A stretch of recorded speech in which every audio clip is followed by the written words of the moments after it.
Today I'm going to tell you 25 tiny little changes that you can make in your life that's going to add up to a huge amount of savings. First change is going to be to change your phone plan to a low cost phone carrier. And here are a list of my favorites. So if you're thinking that a low cost phone carrier means that you are going to have really bad connection and bad customer service, you are absolutely wrong. Nothing will change except for your payment. The way that low cost phone carriers work is that they rent the cell towers of the bigger named cell phone carriers. Number 3 is a really easy thing to do with grocery shopping. If you usually do grocery shopping once a week or once every 2 weeks, I challenge you to wait 1 to 3 more days after you think you have nothing to cook. Just waiting that extra 1 to 3 days, and if you can even go a week, will save you a ton of money. Number 3 and number 4 are also going to do with the grocery store. Number 3 is to commit to eating meat 1 to 3 days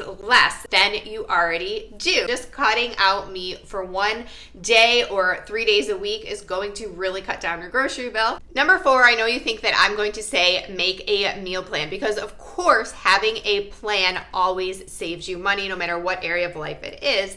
But what I am going to say is take that a step further. Instead of creating a meal plan for the week, create a meal theme. What I mean by a meal theme is assign every single day of the week a new theme and then wrap your meals around that theme. This will significantly simplify your meal planning. So Monday might be Mexican Monday, and you think about it, a lot of Mexican meals have about the same ingredients. A taco, a quesadilla, a burrito all have the same ingredients, and that will keep your shopping list to a very quick shopping list. Number 5 is a huge one. It'll take about 30 minutes of your time, and it will save you probably $500 to $1,000 a year. And that is to call your insurance company and then call 3 to 5 other insurance companies and see what kind of deals they can give you. Speedy?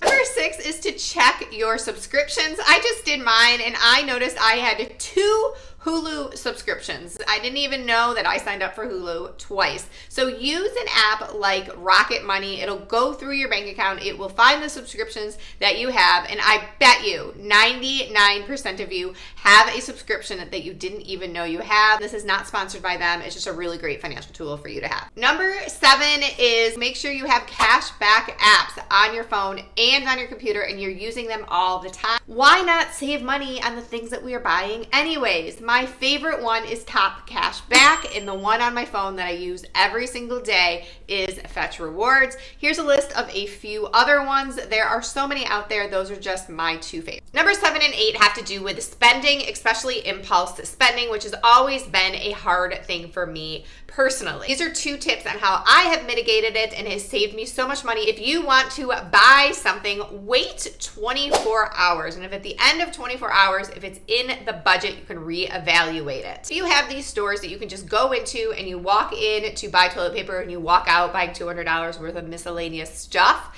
Then only go into these stores with a list and with cash. Do not allow yourself unlimited funds when you're walking into the store. The next tiny change that I recommend you take in 2023 to be more frugal is to stop buying things that are practically free. Specifically talking about water, coffee, and tea. If you just fill up a reusable bottle of water, it's practically free at your house. Coffee and tea aren't free, but they are so significantly less expensive at home. Number 9, you guys are gonna hate me for saying that, but delete your credit card from Amazon and delete the app from your phone. Thing with Amazon that makes it wonderful and a thing that makes us waste money all the time is the convenience of it. So if we take away the convenience of it, it leaves us more time to think about a purchase before. Number 10, I'm sure you've all heard about it before. Change your light bulbs to energy efficient light bulbs. Number 11, call your energy provider right now and ask them what the off-peak hours are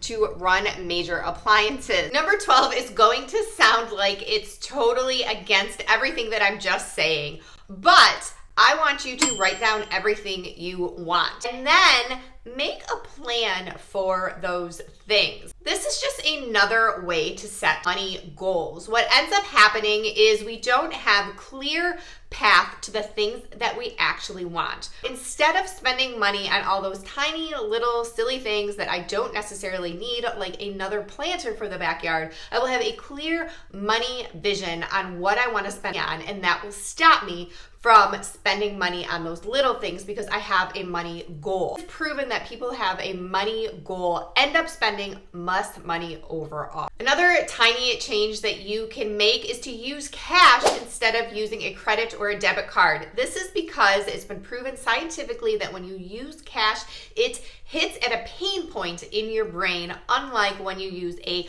credit card or a debit card. Number 15 is to utilize your library. Our local library has tools you can rent. It has a bakingware you can rent. It has a 3D printer. It even has free passes to local museums. And I believe we have gotten this far and I haven't even said anything about it, but that is to have a budget. You have to know very intimately what is going in and what is going out of your bank account. And I'm gonna tell you a little tiny secret that I didn't know when we started a budget, and that is it can take a few months for you to get the whole budgeting thing down pat. I thought the first month I did it, it should be perfect, and then I kept messing it up, and it took me about 3 or 4 months to really get it spot on. So be patient if you are never budgeted before. Number 18 is to look at all of your bills that you have throughout the month and realize that almost 90% of them are negotiable. So let's say, for instance, you get your lawn mowed, and you can call the lawn mowing company and say, if I pay for the whole summer up front, can I get a better deal? If I pay cash, can I get a better deal? Look at all of your bills throughout the year and see what is negotiable. Number 19 is to cut memberships. If you have not used that gym membership or any other membership in over 3 months, you're not going to use it for the next 3 months, so just cancel it.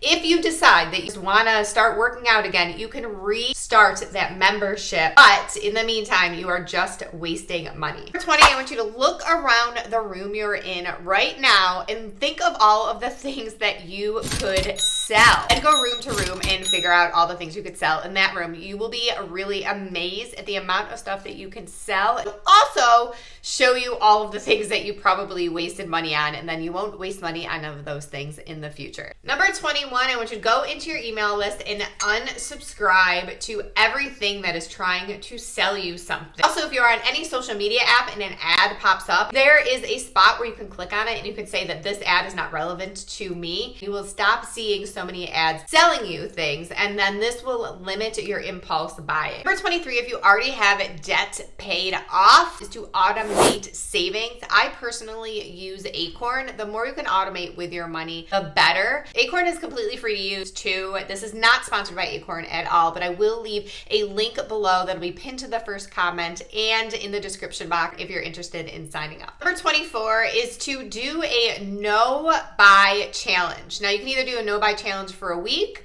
for a month, whatever you think is challenging to you. When you do a no-buy challenge, that doesn't mean that you don't buy anything. I mean, we all need food. We all need to keep the lights on. This just means buying anything above and beyond your 4 walls. The next one is what I use to cut our spending by up to 50% when we were paying off debt. I now call it the onion system. And what you do is you take a piece of paper and you go to the outside of your house and write down every single thing on the outside of your house that is costing you money. And then for every single thing that you spend money on the outside of your house, you write how you are going to save money on that one specific item. Go to the outside walls of your house. I like to think of this as like your utilities, your electricity are in the inside walls of your house. Or are you going to significantly cut that? And then do that room for room in your house. And this is going to be over the period of maybe a few weeks. I don't recommend that you do this all in one day. This way you can take it bite by bite and the process isn't so overwhelming. When you do this trick, you end up saving money on the things that you didn't even think that you could save money on. Thank you so much for watching. If you are looking to save money on groceries, I highly recommend that you check out this video. I'm Becky, your money saving experts. Please, if you enjoyed this video, make sure you follow me. I'm all about saving money and paying off debt. I love you guys, and I'll see you in the next video.